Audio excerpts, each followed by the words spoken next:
And I am just going to go over some of the modifications and different templates and things that that have worked for me and that are available to use. So when you're making decisions about how to present this curriculum to your students, some of you may find that the worksheets are a little bit too visually overwhelming for students. You may find that your students just need things paced out a little bit slower. And so using some of those materials that have every single high frequency word on there is going to be just a little bit too much for your kids. And so you may decide to kind of make some of your own materials in order to give your students what they need. When you're looking at the general education scope, I would usually do the literature big book and the high frequency words and the phonics sounds. And those would be things that I would pull out from that gen ed scope. And then I would put them into this scope and sequence. You can see we've got just a few high frequency words. These are not accurate high frequency words though. But anyways, we've got our high frequency words and we've got our phonics skills that are pulled out and they are in this particular little scope. And so I'm going to use those to kind of generate some of my own activities and different content to meet my students' needs. A lot of times I would turn my big books into Google slide presentations or Keynote presentations because I would have issues with technology and not be able to log into the website. And so I've got a lot of the books already made into presentations like this. I would read the book with my students and then we would go through comprehension questions. The comprehension questions that I would go through a lot of times were our WH questions, and I use story grammar markers. I've got a lot of these already made as well. So we've got a visual choice of 4 for these. And then I also have a sentence stem with a little removable white box so that my students can answer the question and get their, we can check their answer using their Proloquo or whatnot.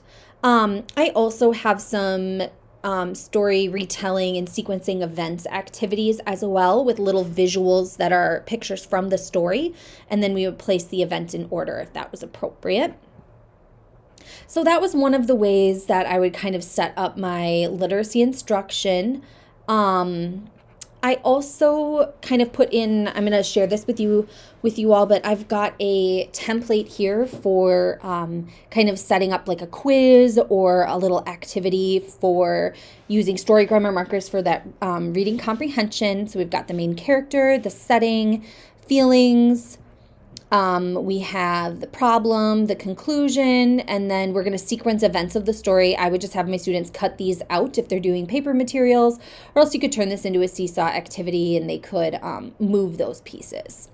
I will share this with you, and then I do have some like little directions and some additional resources. There's a Google Sheet that you can use to help you keep track of your students' progression in that way as well. I also made some sentence stem activities for this as well. So in case your students are not using visuals to answer those questions and they're doing full sentences, they could write their answer, type it, use their Proloquo, etc. So that's just one of the reading comprehension activities that I would do with my students. The next area that I worked on a lot was our high frequency words. One thing that we did was just make little cards with the high frequency words on them. And then we would put them around the room and have the students go find them. We would use them as flashcards. We would do matching activities. And then I have some sentences, little scrambles that we did. A lot of times we would do this for our writing for students that really struggled with idea generation. I would have them work on putting these words in order to create the sentence and then reading it out loud. And then eventually not give them this answer and just give them these 4 words and see what sentence they come up with. So yeah, that was kind of an additional activity. I also used a lot of manipulatives, little letter cards or bananagrams, Scrabble pieces, those kinds of things to have the students pulling out the letters and spelling their high frequency words. Some students would do Prolico as well, or they would, this was usually laminated and then they could write it using a permanent or a dry erase marker as well. So that's an additional activity. This is a stamping, a dabber worksheet, and students could use crayons or colored pencils or the dabbers to select their high frequency words. You could color code this for your students as well if they needed that. And then, yeah, we've got some visual discrimination worksheets as well. And these are just working on helping your student to really recognize that high frequency word using a variety of fonts and different sizing. So it's really working on that visual discrimination. You could take some of the additional words out if it's just too much for your student. My kids really, really liked using this particular activity. We did it every single day. And then I would also print them off in black and white and send them home as homework. Let's see here. I want to show you another, oops, it's not here, I'm sorry. I'm clicking around here. Another activity, it's a little bit hard to see, but I also have Handwriting Without Tears. I have the font on my old computer, but not on this computer, so I couldn't load it up for you to see, but essentially it's just the high frequency words using those box supports with starting dots as well. And so this was something that we did very, very frequently. I would print these off in black and white and send home. And my students really liked working on these to do their handwriting.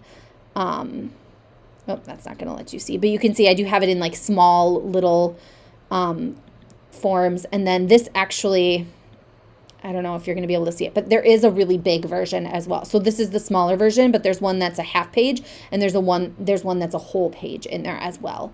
And I can save those as PDFs. I should have most of them saved as PDFs. So if you are doing the first grade, all of this is already made for first grade up to unit 5, I think. And it should be made entirely for the kindergarten as well. Angel did the kindergarten curriculum last year and did most of these activities with her students at the kindergarten level. So those are just a few of the options. I will share this template with you guys if you would like it. So you can come in and make them yourself. I changed them into Google Drive so that you wouldn't have to download any fonts or anything. But in order to keep it all in the same document, I had to do it sideways. So that is kind of annoying, but I apologize for that. And yeah, this is just kind of a easy, quick little template for you to use if you want to make some visual discrimination activities for your students' high frequency words. We would also do these. I had these for the letters as well. So if you are working on that short A phonics sound, you could type in all CVC words and have them, find words that have that short A or just the letter A potentially as well. And then while we were doing this activity, we just made sure that they were always saying the word when they touch it so that they're really putting that verbalization into the action and making that some really sticky knowledge for them. So these are kind of templates that I have that you guys are able to use. And it's just some easy ways to modify and differentiate your curriculum depending on your students' needs. All right, let me know if you have any questions.